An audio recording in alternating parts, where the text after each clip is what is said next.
características marcantes da vida cristã, da família cristã, e que muitas vezes nós nos perdemos, é a simplicidade. É viver uma vida simples, rica na graça, mas com toda a simplicidade, autenticidade. Como é a vida na roça? Como aquele que trabalha o campo e adora a Deus através da sua criação, do zelo da sua criação, do bom uso da sua criação, e que quando retorna a casa, quer estar ao lado de sua família, cultuando a Deus. Essa reflete bem a história da vida cristã, mesmo que a gente não viva no campo. A gente pode buscar esse exemplo para nós, mais ou menos assim. Como é gostoso viver a vida na roça, servir a Deus sem ter nada para pagar, e trabalhar na companhia da passada, que livremente canta louvores a Deus. De casinha tô voltando para casa, domingo no caminho a solear. A estrada é longa, coração tá com saudade, mas vou contente, estou pertinho de chegar. Quase chegando, minha velha na varanda, e a criançada na porteira me esperar.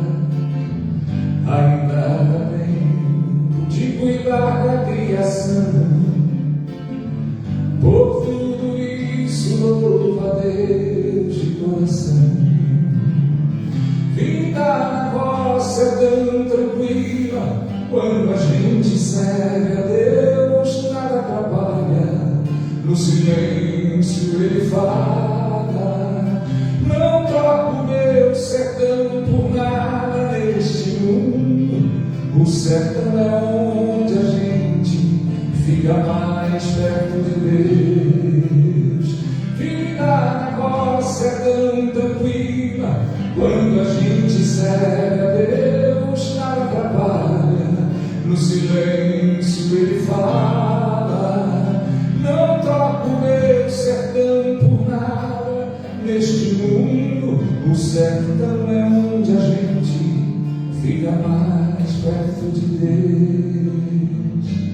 No fim de tarde, eu me sento na varanda, toda a família ao meu redor a conversar, e de repente alguém me traz uma viola, e pontilhando canto louvores a Deus. E eu me pego com os olhos marejados, foi o Espírito de Deus que me tocou.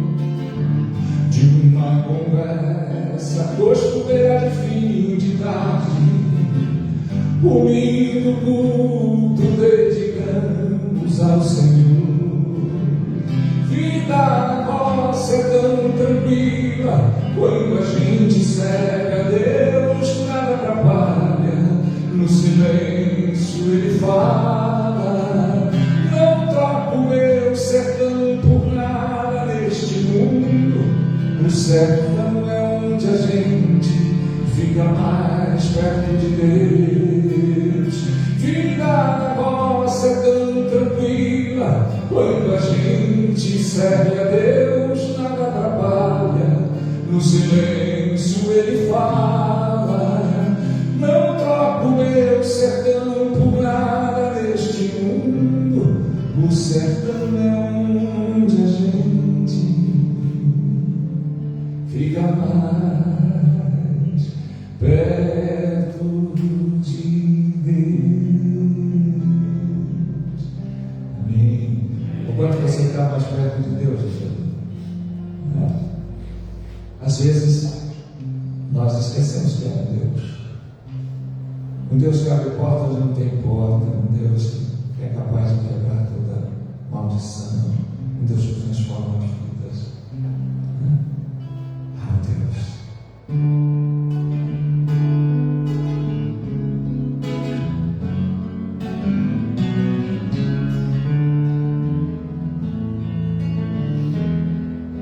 Ao Deus que abre porta onde não há porta, há um Deus capaz de quebrar toda maldição. Esse Deus que estou falando sempre se importa. Ele está olhando para a sinceridade do teu coração. Se você machucou alguém, tenta consertar. Não existe um justo sequer que não venha pecar. Se pecar, não tenha vergonha de pedir perdão, pois Jesus está olhando para os humildes de coração. Por onde for, sinto o Senhor a tua mão, teu amor que me guia e me guarda com poder. Não há razão para não seguir ao Deus fiel, tão forte assim, que está sempre ao meu lado. É por mim, há um Deus que abre porta onde não há porta. Há um Deus capaz de quebrar toda maldição. Esse Deus que estou falando sempre se importa. Ele está olhando para a sinceridade do teu coração. Se você machucou alguém, tenta consertar. Não existe um justo sequer que não venha pecar. Se pecar, não tenha vergonha de pedir perdão, pois Jesus está olhando para os humildes de coração. Por onde for, sinto o Senhor a tua mão, o teu amor que me guia e me guarda com poder. Não há razão para não seguir ao Deus fiel, tão forte assim, que está sempre ao meu lado. É por mim. Por onde for, sinto o Senhor a tua mão, teu amor que me guia e me guarda com poder. Não há razão para não seguir ao Deus fiel, tão forte assim, que está sempre ao meu lado. É por mim, que está sempre ao meu lado. É por mim.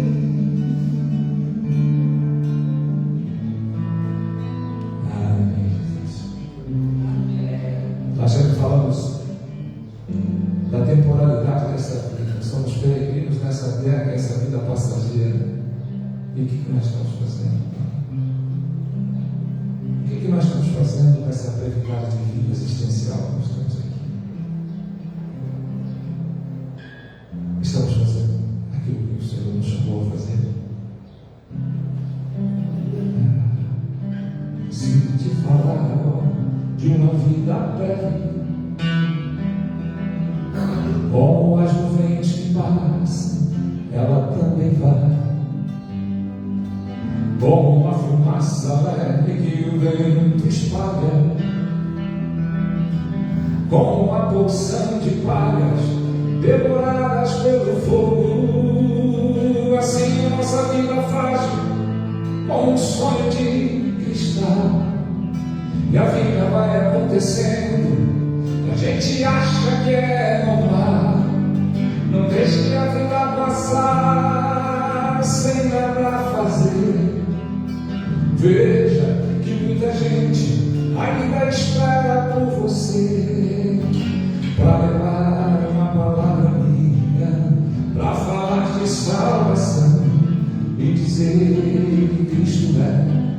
solução. Preciso te falar agora de uma vida breve,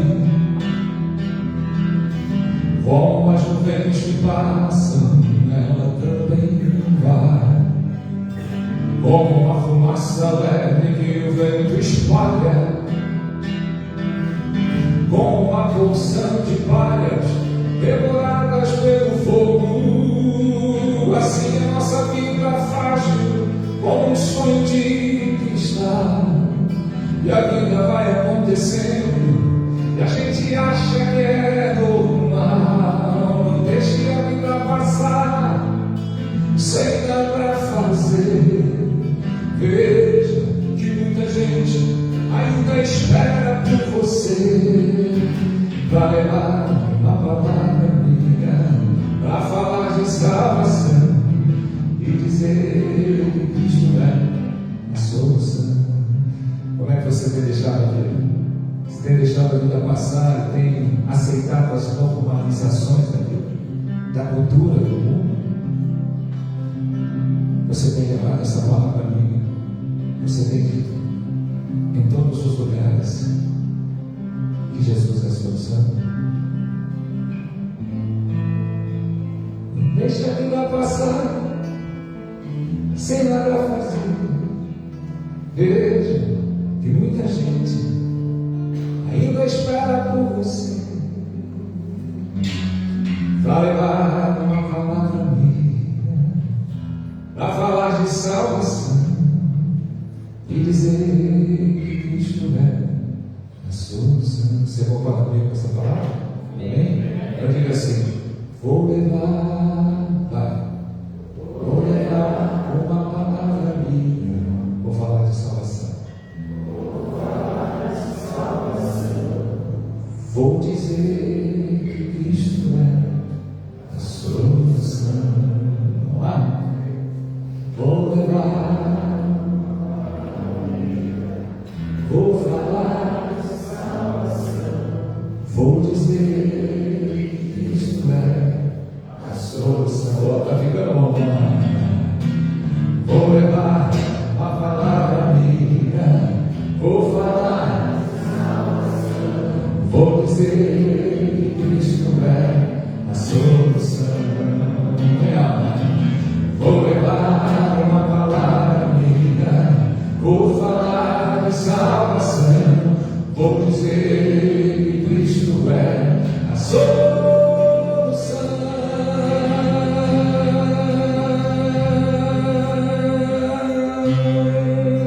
Aleluia. Amém. E para quem está do teu lado, você acabou de fazer um compromisso sério. Não se esqueça.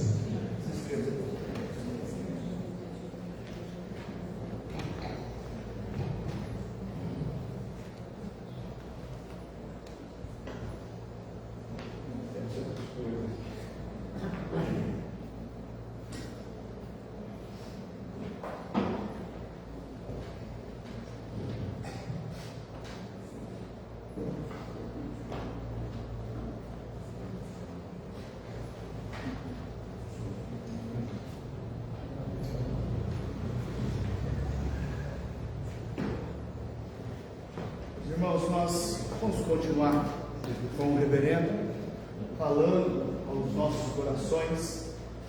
Nós temos classe com a Márcia. Então, quem são os aluninhos da Márcia podem ir.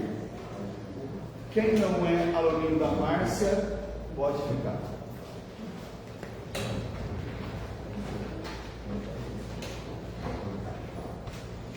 Márcia, se não for usar as maiorzinhas, pode voltar. Tá?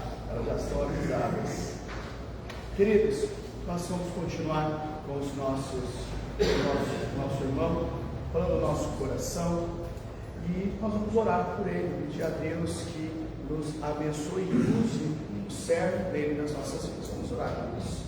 Senhor, obrigado pela vida e a família do D'Artagnan aqui conosco, ele e a Denise. Obrigado que o Senhor tem sido bênção às nossas vidas e tem usado o teu servo nas nossas vidas.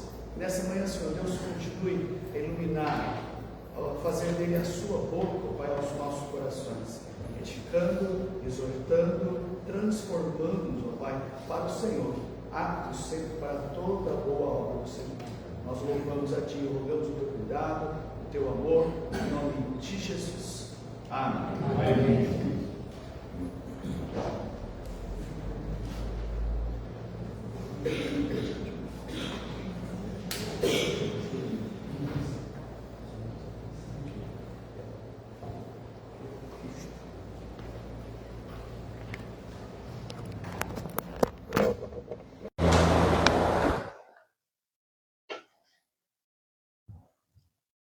Vamos abrir a palavra de Deus, 2 Reis, capítulo 4.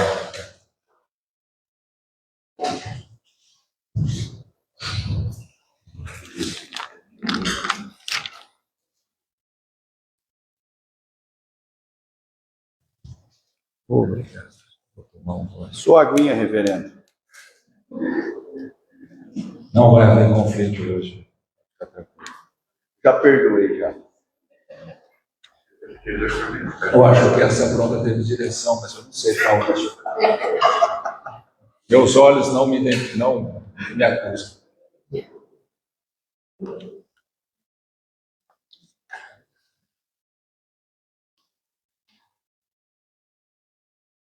Segunda Reis, capítulo 4, a partir do versículo 8. Diz assim a palavra de Deus. Certo dia passou Eliseu por Sunem, onde se achava uma mulher rica, a qual o constrangeu a comer pão. Daí, todas as vezes que passava por lá, entrava para comer. Ela disse a seu marido: vejo que este que passa sempre por nós é santo homem de Deus. Façamos-lhes, pois, em cima um pequeno quarto, obra de pedreiro, e ponhamos nele uma cama, uma mesa, uma cadeira e um candeeiro. Quando ele vier à nossa casa, retirar-se-á para ali. Amém? Vamos orar. Feche os teus olhos e abra bem o teu coração. Ó Deus, obrigado por esta manhã. Obrigado pelo privilégio de estarmos aqui reunidos como igreja do Senhor para te louvar, te adorar, para cada dia mais nos alimentarmos da tua palavra, sermos fortalecidos no nosso interior. Ah, Senhor, ilumina a nossa mente, incendeie o nosso coração, para que de fato possamos sair daqui hoje diferentes da forma que entramos. E o poder que emana do teu trono, teu Santo Espírito, venha sobre nós nesta manhã, tocar as nossas vidas, transformar-nas para a glória do Senhor. Em nome de Jesus. Amém. Amém. Há bastante tempo atrás, eu podia dizer, muitos anos atrás, a primeira vez que eu fui convidado a pregar o Evangelho foi exatamente esse texto. Foi o texto que eu nunca me esqueci, pois foi o primeiro texto do qual eu preguei a minha primeira mensagem, mesmo antes de ser pastor. Foi a primeira vez que eu fui convidado a um púlpito para fazer uma mensagem. E por que eu estou trazendo essa mensagem hoje? Não é desconhecido de nenhum de nós, ou pelo menos não deveria ser. Estamos vivendo uma guerra espiritual, uma guerra cultural. Também devemos ser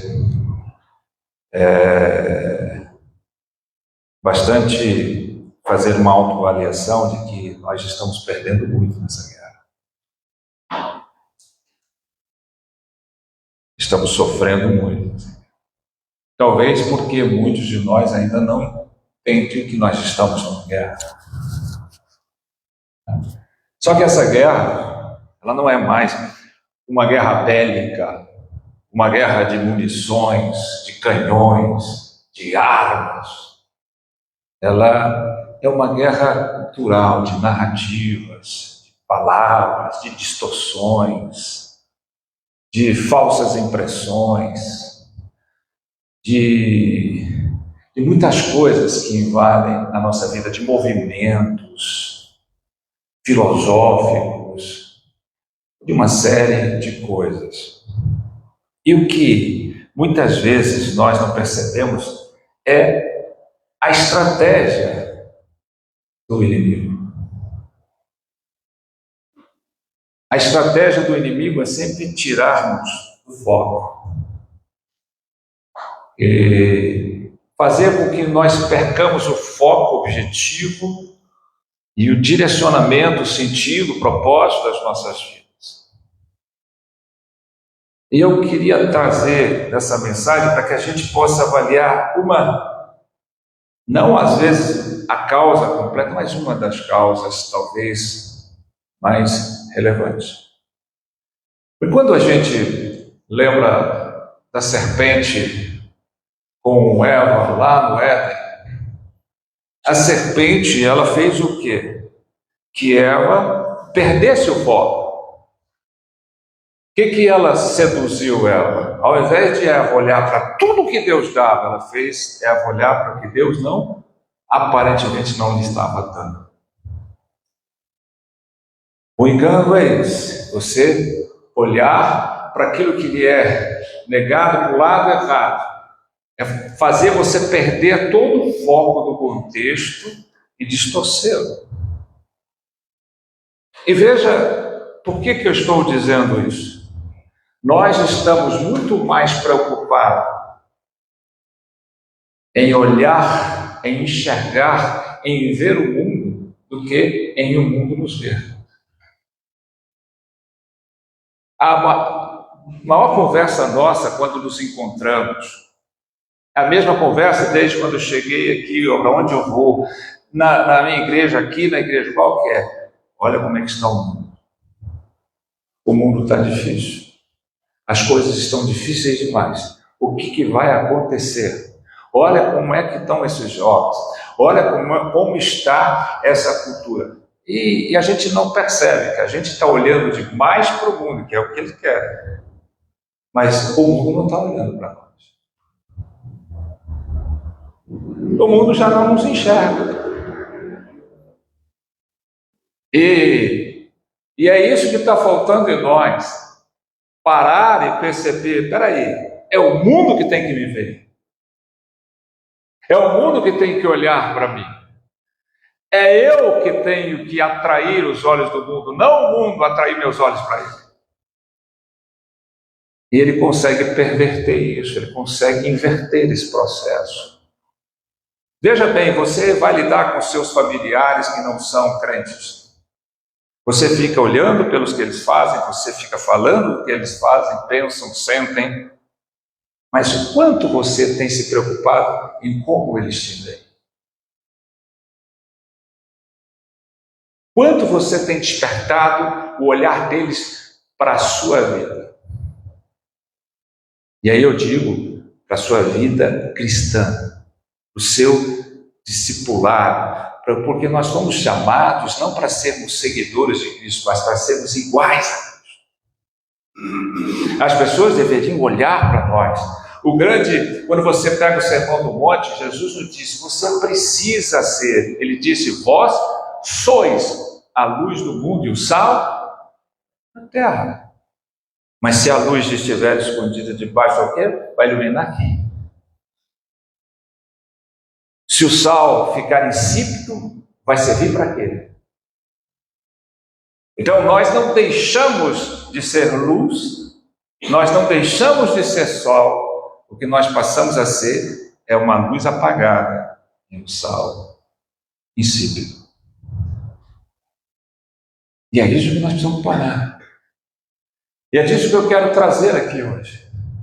Porque quando eu olho para esse texto, eu percebo, e engraçado que esse texto fala do Eliseu e da Sunamita, para frente ele vai falar sobre ele orar para que aquela mulher pudesse engravidar, e é tudo que ela sonhava, ela nunca podia ter filhos, ela era estéril. Ela engravidou, o filho nasceu, o filho cresceu, E aí o filho ficou doente, o filho morreu, ela foi buscar e falar com Eliseu. Eliseu voltou, deitou sobre aquela criança ressurgiu da morte para a vida. E a ênfase está nesse milagre. Mas para mim a ênfase está justamente aqui no começo de tudo.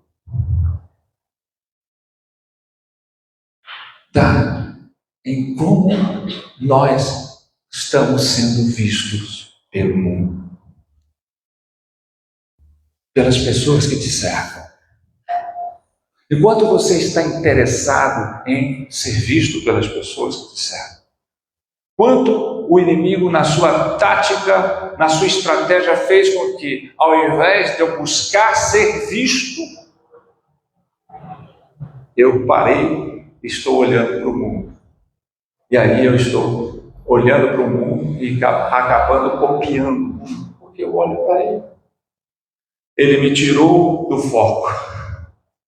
Ele me tirou da direção. Veja se não é assim que acontece conosco. Se não é assim que está acontecendo conosco. Nessa batalha, nós precisamos resgatar essa importância de ver. O mundo precisa olhar para nós, mas nós que temos que ficar olhando para o mundo. Veja que o texto começa dizendo que certo dia, lá na terra de Sunem, uma fazendeira rica, uma mulher muito rica, né? Ela estava ali, né? Ela constrangeu Eliseu, que passava por ali, sempre na caminhada dele, era como um transeunte, e ela constrangeu, falou: vem cá, não, você vai passar aqui sem comer nada, sem fazer, você precisa comer. Ela insistiu tanto que o constrangeu. Ele provavelmente disse: não, muito obrigado, nós estamos aqui. Não, ninguém que passa por aqui vai ficar com fome. Ela era generosa, e ela provavelmente tinha esse hábito de assistir as pessoas que passavam. Ela ficava prestando atenção para essa pessoa que passa aqui. Não, traz aqui, você pode comer, tem fartura, tem excesso, nós temos aqui, não vamos deixar ninguém passar aqui e ficar sem comer. E aí, a partir disso, Eliseu sempre passava por lá e ia comer o pão. Agora ele já não estava mais constrangido, mas à medida que esse homem passava a sua postura, seu procedimento, o seu testemunho, fez com que ela observasse ele de maneira diferente. Fez com que ela olhasse para ele. Fez com que ela visse. E quando a pessoa olha, de fato, para quem somos e de quem somos, muda a perspectiva. Nós não mudamos o mundo olhando para ele, nós mudamos o mundo quando ele olha para nós. Essa mulher vai, procura o marido e diz para o marido assim: façamos para ele um quarto lá em cima, uma suíte, com tudo que tem, cama, candeeiro, área, isso, aquilo, tudo que era o de bom na época. Seria uma suíte daquelas. E ela terminou dizendo: nós vamos fazer tudo, obra de pedreiro, vai construir. Porque eu vejo que este que passa por nós é um santo homem de Deus. Ela não disse façamos, porque ele é o fulano de tal, é o Eliseu, está lá o crachá dele, ele é assim com Deus, ou eu sei quem ele é, ou não. Eu vejo, eu percebo, eu reconheço que este que passa por nós, de certa forma, deveria passar muita gente por ali, mas esse, eu vejo, eu sinto, eu percebo, eu reconheço que ele é um santo homem de Deus. Parece algo simples, mas ela disse algo tem uma profundidade muito grande. Porque nós temos que separar essas três coisas, né? Santo, homem, de Deus. E aí nós vamos entender a profundidade disso. Primeiro, ela falou, ele é um santo homem de Deus. Nós precisamos ser vistos pelo mundo por sermos santos. A palavra santo na Bíblia diz o quê? Que significa separar. Todos nós sabemos. Isso, toda criança de escola bíblica sabe responder. O difícil é que nós perdemos o sentido disso. Não é simplesmente ser separado, é sermos especialmente diferentes. Algo de outro patamar. Algo que não se iguala, que não se tem no mundo. Algo separado. A palavra de Deus diz que sem santificação ninguém verá a Deus. Você tem lá o processo, a regeneração, ou nascer de novo, ou nascer espiritualmente, aí você alcança a fé, aí você alcança automaticamente a justificação por Cristo Jesus, que é ato único, mas aí vem a santificação, que é ato contínuo, que é um caminhar constante. Mas santificação é algo que virou muito comum no nosso linguajar, mas pouco prático na nossa vida diária. Nós somos separados, nós somos instrumentos exclusivos para Deus, nós somos obra-prima do Senhor, instrumentos de Deus, nesse relativismo ético-moral que o mundo vive e que tenta jogar para cima da gente. Então, parece que hoje tudo pode, tudo é normal, tudo é comum. Hoje é assim, hoje é assado. Não é a cultura que nos faz, somos nós que fazemos a cultura. Não ela que nos faz. E o santo sabe muito bem disso. O santo sabe muito bem se portar. O santo não entra nesse relativismo ético. Ele sabe os absolutos de Deus e ele não negocia esses absolutos. Ele não negocia os princípios e os valores de Deus. Nesse mundo corrompido, de todas as instituições corrompidas, inclusive a igreja, o santo de Deus não se corrompe, não se deixa corromper. O santo de Deus sabe o valor que tem. O santo de Deus não entra no cinismo do mundo. Você sabe o que significa cínico? Alguém sabe? Cínico é aquele que sabe o preço de tudo, mas não conhece o valor de nada. Ele simplesmente perdeu a noção de valor. Ele só conhece preço. Quanto custa? Quanto eu ganho? Quanto eu lucro? O quanto vai me beneficiar? Ele trocou consciência por conveniência. Mas nós vivemos sobre os valores imutáveis da palavra de Deus. Sobre os princípios imutáveis da palavra de Deus. O santo é aquele, que quando as pessoas olham e falam, opa! Se você pega um copo de plástico, ele tem um copo de plástico ou uma jarra ou uma taça de cristal, vai funcionar do mesmo jeito. Você vai pôr água, eu vou beber. Mas quando você olha um copo de plástico é comum. Mas quando você olha uma taça de cristal, é outro patamar. Entenderam a diferença? Um copo de plástico, você descarta. A jarra, você pega com cuidado, porque você diz, cuidado, isso é especial, isso tem valor. É assim que o santo age, é assim que o santo é. Então nós devemos cada dia mais buscar a santificação. Quando Josué estava ali pronto para atravessar o Jordão a fim de pisar na terra prometida, qual foi a palavra de Deus? Santificai-vos, porque o Senhor fará amanhã maravilhas entre vós. Santificai-vos.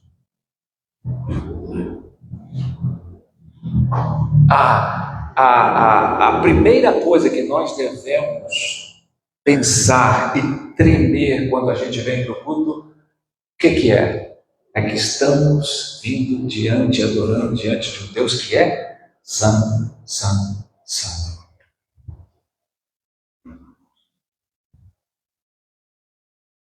O quanto eu tenho valorizado a santidade, o quanto eu tenho entendido a santidade, o quanto eu tenho entendido que eu tenho e que eu sou diferente dos outros, o quanto eu quero ser visto como santo e santa. Porque aqui nós não estamos falando de gênero, homem, mulher. É só homem, não pode ser homem, mulher, jovem. Você foi chamado à santificação. Nós fomos chamados para sermos santos de Deus. E nós precisamos ser reconhecidos como isso. Não basta só coisas externas, tem que ser por inteiro. De dentro para fora. Olha como a gente gosta que as pessoas nos chamem de bonito. Como você está bonito. Como você é esbelto. Como você é forte. Como você é assim. Como você é inteligente. Como você é competente. Como você é esperto. Opa, adjetivos não falam. Mas quantas vezes alguém diz como você é santo?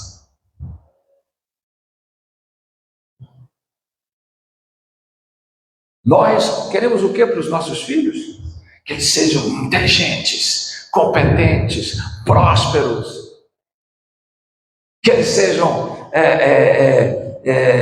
valentes, vencedores. Mas quantos de nós, olha, Senhor, eu quero que meu filho seja santo? Qual foi a última vez que você orou para isso? Eu quero que as pessoas me vejam como um santo, como uma santa de Deus. E nós sabemos o que é isso. Não é uma imagem de escultura, é um estilo de vida. E não fica por aí, vamos lá, vamos caminhando. Ela diz, eu vejo que ele é um santo homem. De que ela está falando?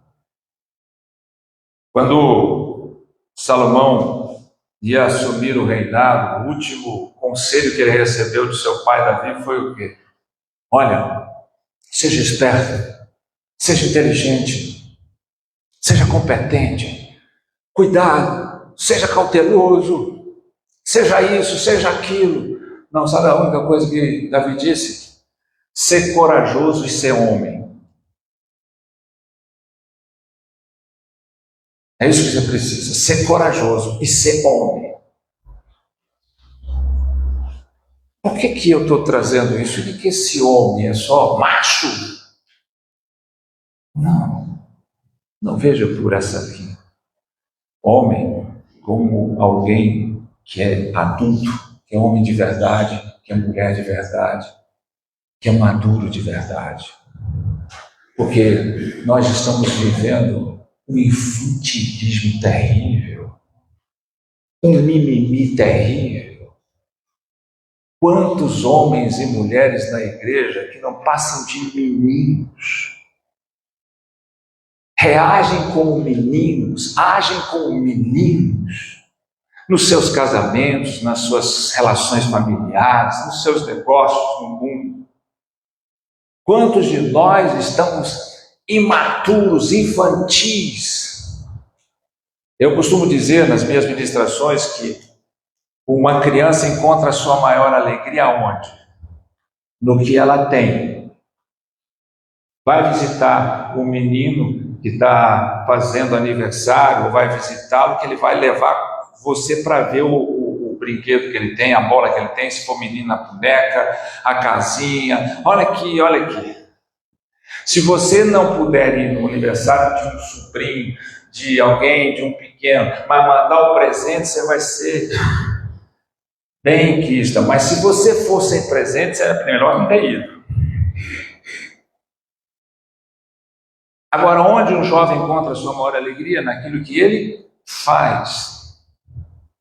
A conversa da segunda-feira dos jovens é: o que você fez no fim de semana? Não, cara, eu fiz isso, eu fiz aquilo outro. Cara, você precisa ver o que eu fiz. Essa é a maior alegria dela. Quanto mais eu fiz, quanto mais radical eu fui. Agora, onde o adulto encontra a sua maior alegria? Alguém sabe? Alguém arrisca?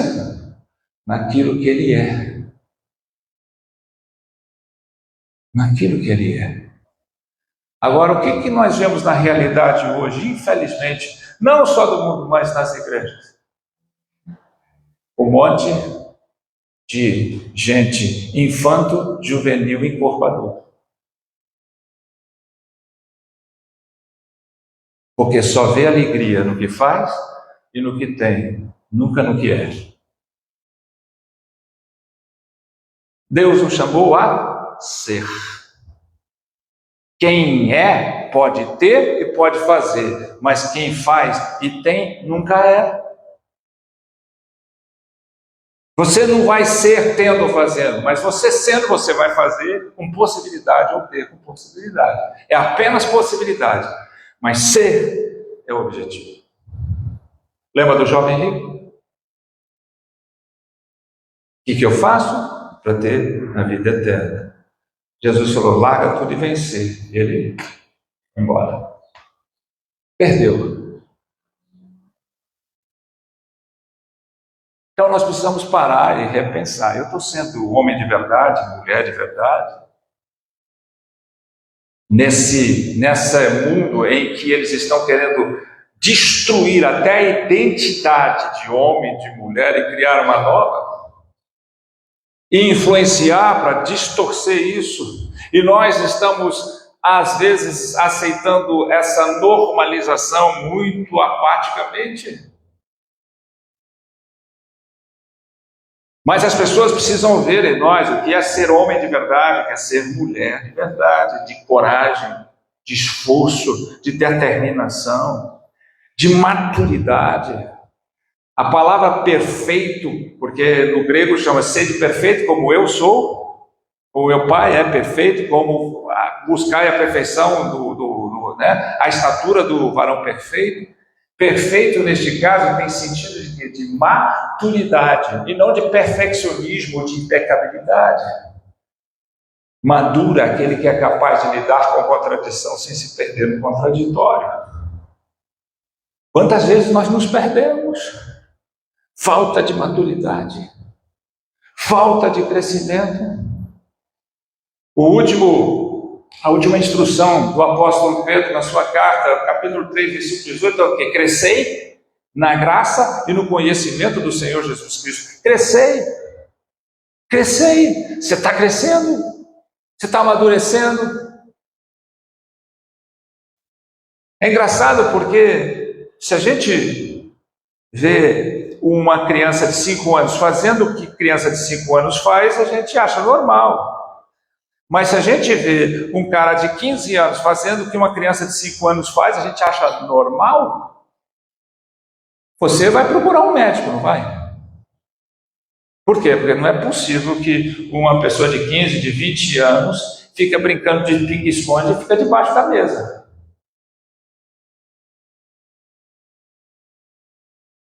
Mas é engraçado como a gente não se preocupa com as pessoas que estão há 10, 15, 20 anos na igreja e não cresceram nada. Ainda continua agindo como meninos. Aí o apóstolo Paulo fala assim: eu não posso dar alimento sólido para vocês, porque vocês são meninos inconstantes. Eu tenho que dar leite e mamadeira. Então, nós estamos sendo vistos como homens, como mulheres que crescem, que amadurecem, que são diferentes, são santos, mas são homens e mulheres, não são desumanizados. Pelo contrário, são humanos de verdade. tem identidade, tem postura, tem maturidade, tem coragem, não se acovarda, não fica apático, não fica inerte. Qual que é o adversário do amor? Alguém diz aqui? Adversário do amor? Medo. Que o verdadeiro amor lança fora todo medo. Quem não teme não é aperfeiçoado, tem? Amor. Qual que é o adversário da fé? Fé? Pode ser, mas sabe qual que é o maior adversário da fé? Porque quando a credulidade instala, porque a sua fé já foi embora, né? Mas adversário da fé é a inércia.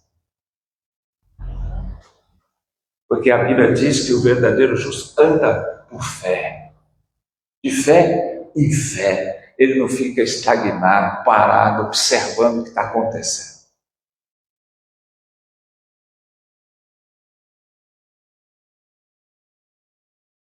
Como é que nós estamos? Estamos sendo reconhecidos, vistos como homens e mulheres de fato, maduros, firmes,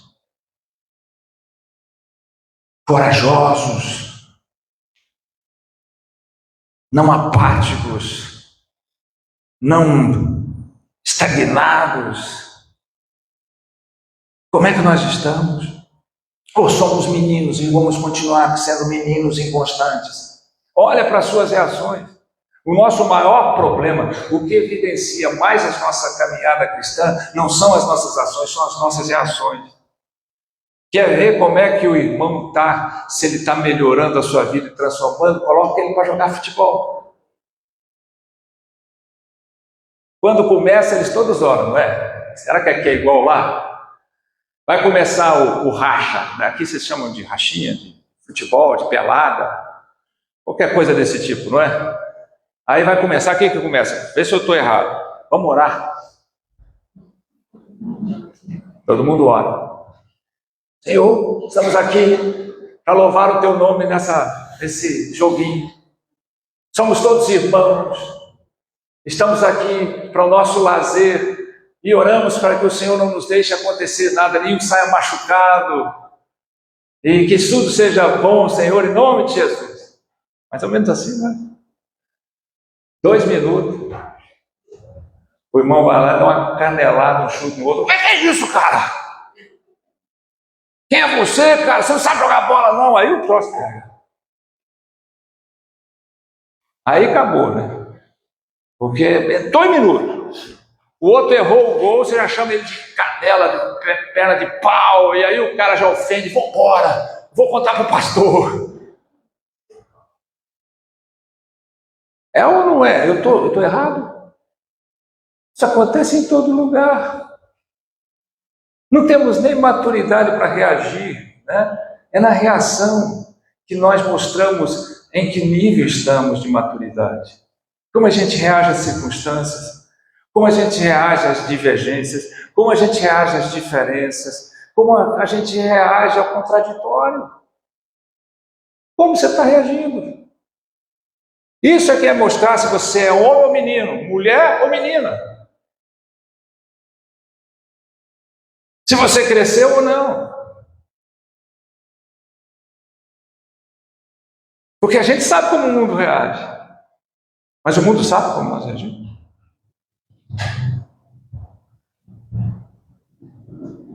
Não deveria ser diferente? Às vezes, gente, trazendo essa metáfora do jogo de futebol, se você for num jogo de futebol de pessoas não crentes, eles são mais educados do que os crentes. Eles chegam, seu nome, não, vem jogar aqui, cara, de boa, papá. Sabe por quê? Os crentes vão jogar, e você pergunta, cara, mas você está brigando? Não, aquele é o irmãozinho lá da igreja.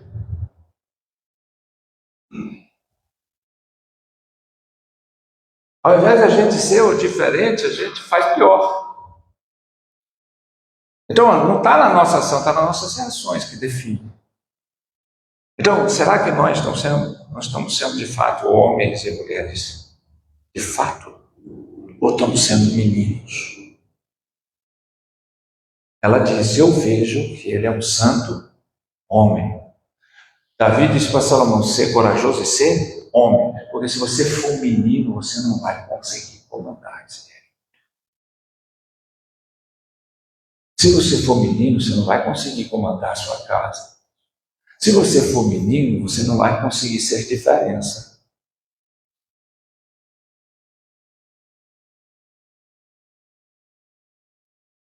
E aí ela continua. Ou seja, eu vejo que ele é um santo homem de Deus.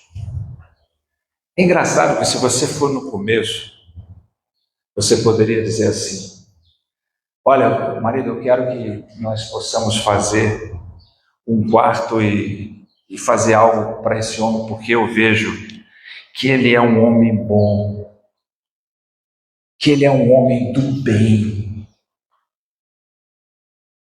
Então nós precisamos fazer alguma coisa. Eu sinto que esse homem é um homem do bem. Não é assim que o mundo fala o tempo todo? Eu te pergunto, é a mesma coisa dizer que você é do bem ou dizer que você é de Deus? É a mesma coisa? Um homem bom e do bem é um homem de Deus?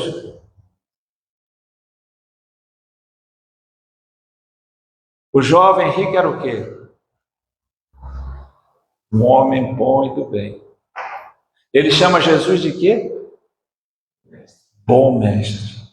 O que Jesus responde? Bom? Por que me chamas bom? Bom é meu Pai que está no céu. Porque ele se referiu a Jesus como um homem bom, um bom mestre. Eu disse, bom é meu Pai. Ele era um homem bom. Jesus falou assim: escuta, você conhece, mas conheço, pratico desde pequeno.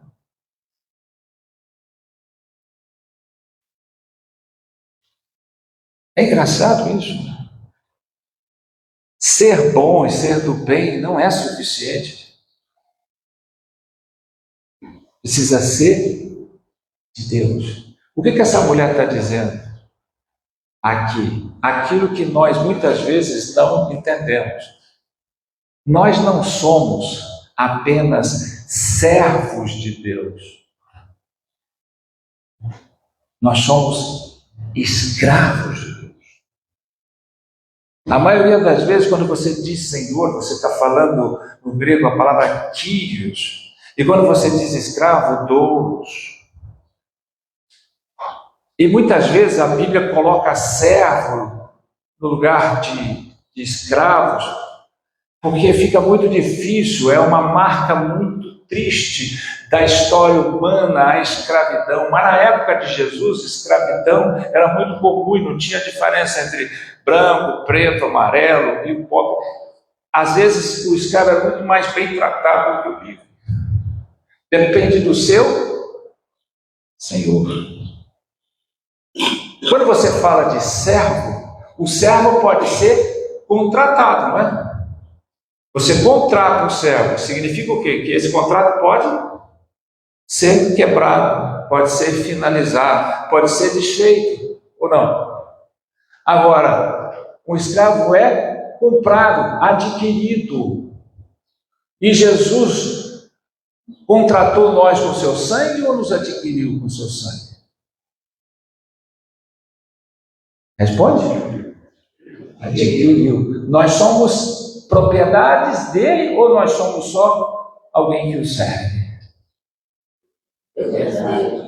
Ele é ou não é o nosso dono? A quem nós pertencemos? E por que estamos em crise de pertencimento? Por que a cultura cria uma crise de identidade, de pertencimento em nós? Jovens que não sabem se pertence aqui, pertence ali, quero pertencer àquilo. Nós pertencemos a Cristo. E precisamos entender isso. Nós somos dele, porque ele nos comprou, porque somos propriedade dele. Ser de Deus é ser propriedade de Deus. Então, eu sempre brinco, casamento de Deus. Sim, se você quer que o seu casamento seja de Deus, entenda que o seu casamento pertence a Ele. Sua vida pertence a Ele. Um escravo, alguém adquirido, não fica pensando se eu vou obedecer, se eu não vou obedecer, se eu vou fazer o que ele quer ou não. Ah, hoje eu não quero. Ah, não gosto dele. Ah, não quero fazer. Não, eu faço porque ele é meu dono. Eu pertenço a ele. Eu não pertenço a esse mundo. Eu não pertenço a essa sociedade. Eu não pertenço a tudo. Eu pertenço a Cristo. Será que nós estamos entendendo isso? Será que o mundo está nos vendo como propriedade de Deus ou a gente fica ali? O que o diabo mais faz é criar crise de identidade na gente. Lembra da tentação no deserto? Jesus vai lá, acaba de receber no batismo, né? A voz que veio do céu, o Espírito Santo tem em forma de pomba, uma voz dizendo do céu: esse é o meu filho, em quem eu me comprazo, em quem eu tenho prazer. E aí o Espírito Santo leva ao deserto, não é? Aí ele fica lá 40 dias, 40 noites, ele teve fome. No momento que ele teve fome, o diabo vem, o momento da fraqueza. E aí, qual que é a primeira pergunta para ele? Se tu és filho, transforma as pedras em pães.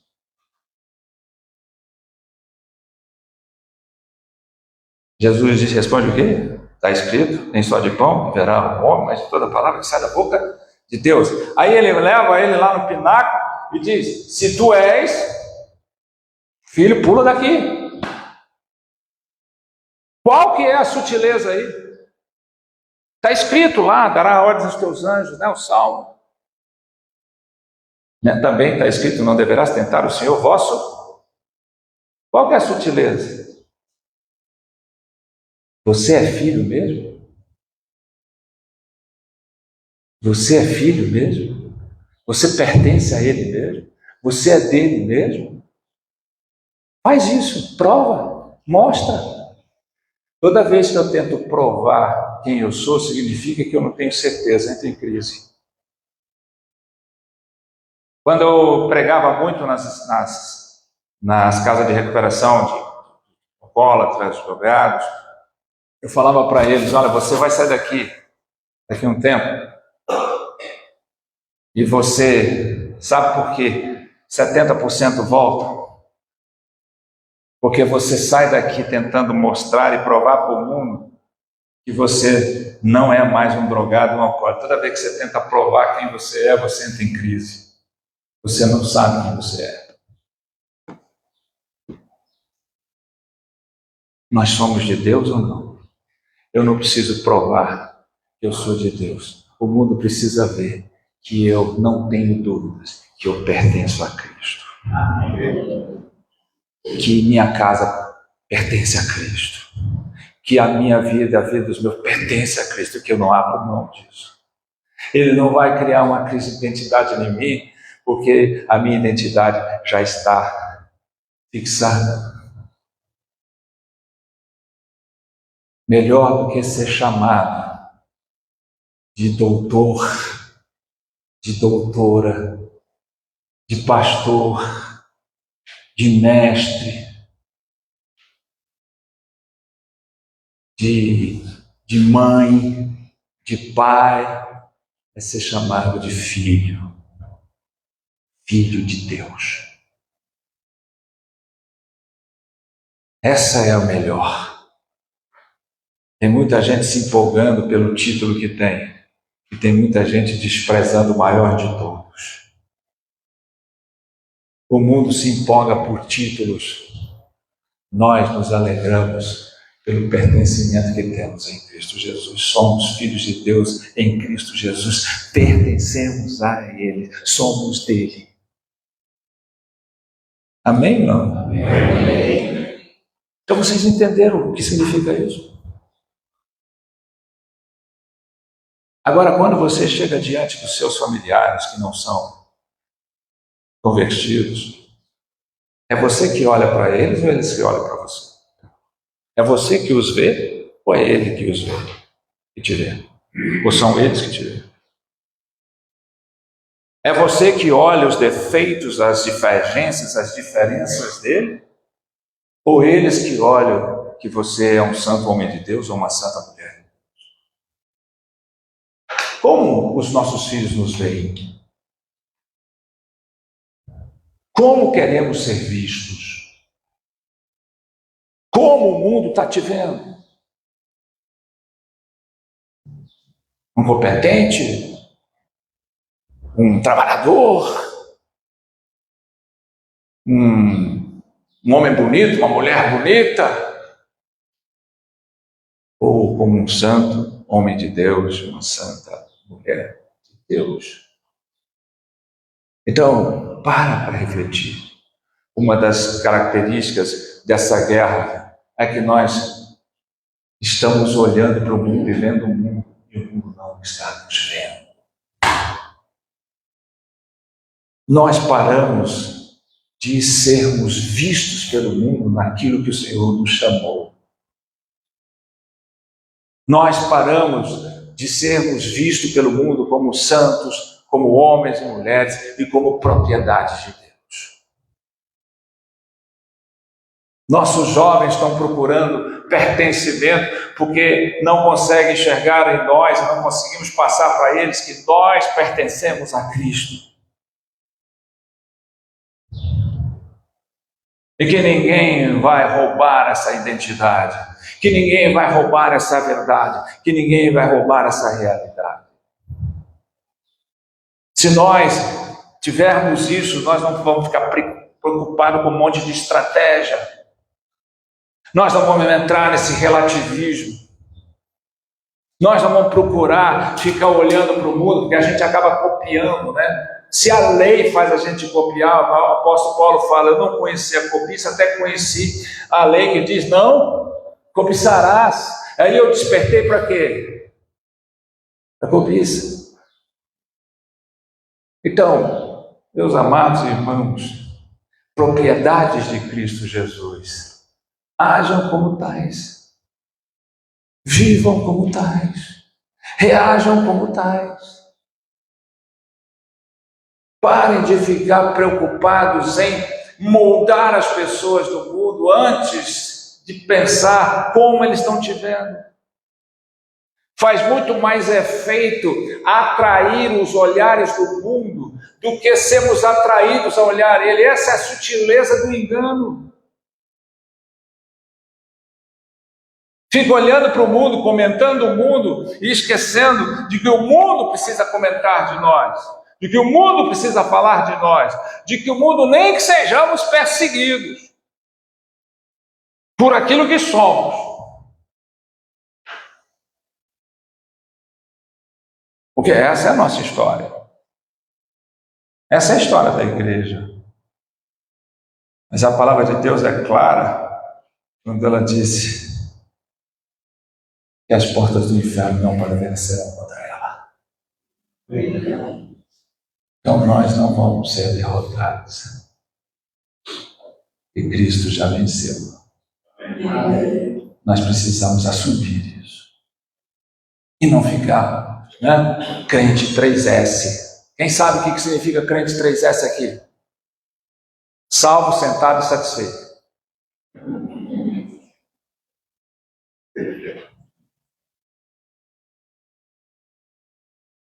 Isso não serve. Nessa batalha que nós estamos, isso é o que nós não devemos fazer. Nós devemos nos armar com a armadura do Senhor contra as ciladas do diabo, contra as astutas ciladas do diabo. A nossa luta não é contra carne e sangue, mas contra principados e potestades nas regiões celestiais, contra os dominadores deste mundo tenebroso. E a forma maior de influenciar, veja que essa mulher era generosa, ela provavelmente dava para todo mundo um pão e constrangeu aquele homem para você vai comer pão, não vai, até que ele passava ali e comia naturalmente. Mas quando ela observou as atitudes, as ações, as reações, a maneira de ver daquele homem, ela percebeu, eu vejo que ele é um santo homem de Deus e eu vou fazer algo a mais para ele. O mundo vai nos servir quando eles verem quem de fato nós somos. Enquanto isso, nós é que estamos servindo o mundo. Não fomos chamados para servir o mundo. Mas quando o mundo vê em nós santos homens e santas mulheres de Deus, ele vai servir. Amém? O pastor Fábio disse que nós podemos ficar aqui até 12:30, não foi? Não bateu campainha, eu posso ficar até mais 1h30, né? Ninguém está preocupado com o almoço, está alguém preocupado com o almoço aqui? Está todo mundo de jejum e oração.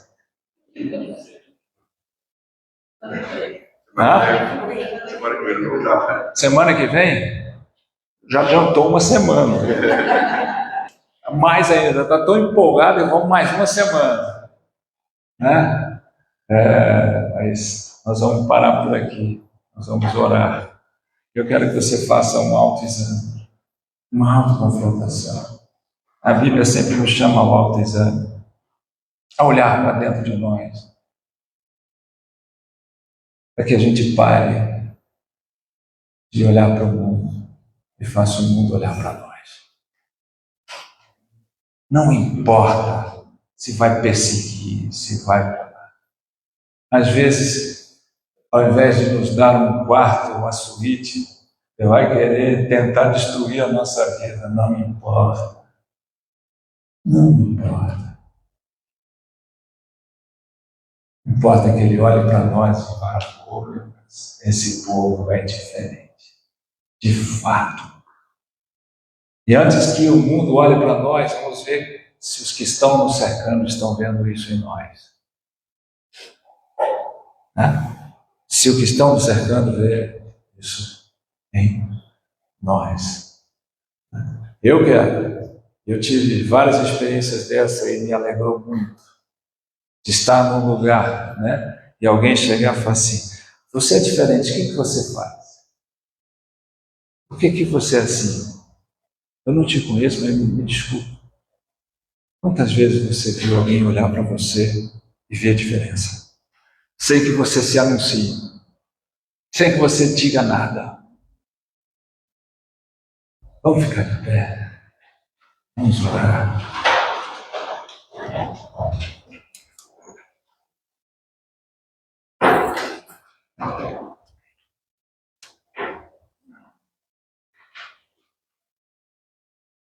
Se você estiver perto da sua família aí, chega junto, abraça aí. Famílias. Eu quero te alertar. Às vezes a gente não percebe. Saiu uma pesquisa aí, que muitos já devem ter visto, e talvez essa geração vai ser a única geração em que os filhos vão ser suplantados pelos pais. Vão ser menos inteligentes, menos capazes do que os pais. Pela primeira vez. Por quê? Porque eles estão infantilizados, mimados, sendo tratados como bibelôs, como bichinhos de pelúcia.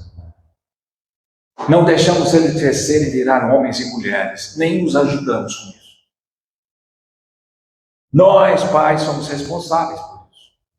Porque além de sermos imaturos, mimamos os nossos filhos e não os deixamos crescer. Abraçamos, superprotegemos, quando nós deveríamos ajudá-los a crescerem, a enfrentarem os seus problemas, a chorarem os seus choros, a enfrentarem os seus sofrimentos.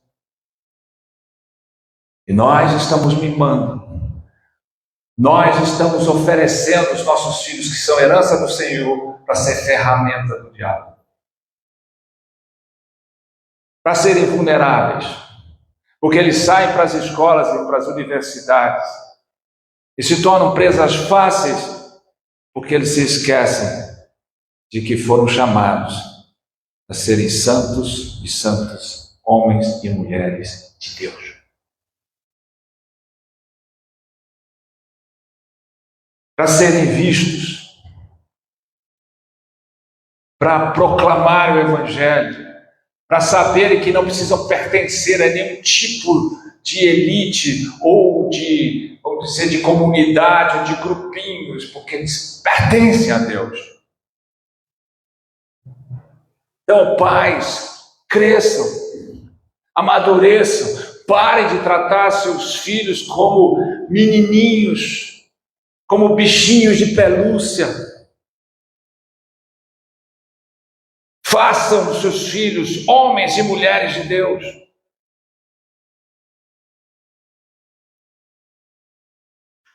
Ajude-os a crescer.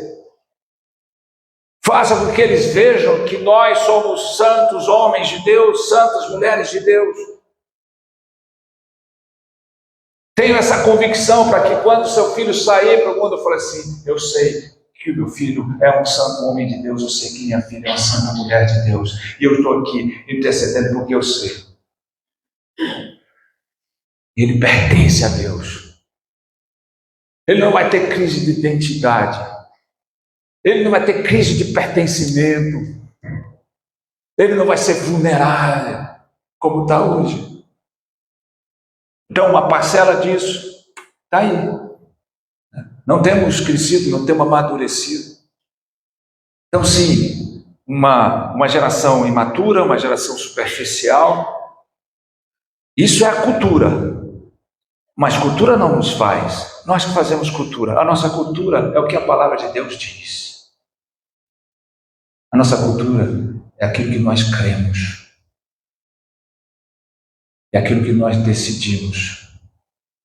É aquilo que nós determinamos em Cristo Jesus. Amém? Amém. Feche os teus olhos, vamos orar. Oh Deus, obrigado por esta manhã. Obrigado, Senhor, pela tua palavra que nos exorta, que nos abre os nossos olhos.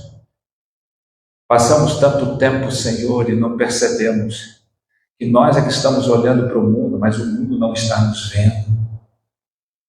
E que o verdadeiro homem e a verdadeira mulher de Deus é a nossa identidade. Não estão vendo quem somos e de quem somos. Somos propriedade sua, Senhor Jesus. Somos teus. O Senhor nos comprou com o preço do teu sangue. E nós pertencemos a Ti. E os nossos filhos também pertencem a Ti. E a nossa casa pertence aqui. Nós, Senhor, queremos servir com integridade, com temor, com sinceridade. Nós não servimos a outros deuses. Aqueles que servem a outros deuses que decidem para quem servir, porém nós podemos dizer que nós e a nossa casa seremos ao Senhor. Amém. Em nome de Jesus. Em nome de Jesus. Amém. Amém. Deus abençoe.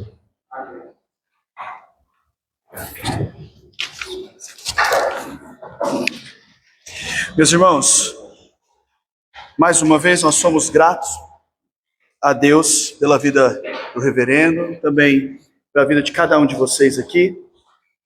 Nossa oração é que Deus tenha falado ao seu coração, iluminado a sua mente, né? Nós vamos encerrar então nossa escola dominical, queridos. E claro, já ficando aqui o convite para hoje às 19h30 horas, 19 horas. Eu estou com uns 30 ainda minutos. 19 horas, o nosso culto de adoração, também com a presença do reverendo, falando aos nossos corações. E lembrando, queridos, que nós temos um momento de intercessão, né? Momento de oração, às 18h30. Então você que vem, já vem um pouquinho antes, né? Tem uma salinha ali no nosso salão social, no anexo, um momento de oração. Venha fazer parte, venha fazer intercessão, venha se quebrantar diante de Deus, antes mesmo de nós partilharmos e participarmos do culto ao Senhor. Vamos colocar em pé, queridos? Vamos encerrar a escola dominical, orando juntos a oração do Pai Nosso. Vamos orar? Pai nosso, que estás nos céus, santificado seja o teu nome. Venha o teu reino, seja feita a tua vontade, assim na terra como nos céus.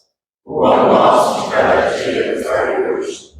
Perdoe as nossas dívidas, assim como nós perdoamos os nossos devedores. Não nos deixes cair em tentação, mas livra-nos do mal, pois teu é o reino, o poder e a glória para sempre. Amém. Deus abençoe, queridos. Obrigado pela sua presença.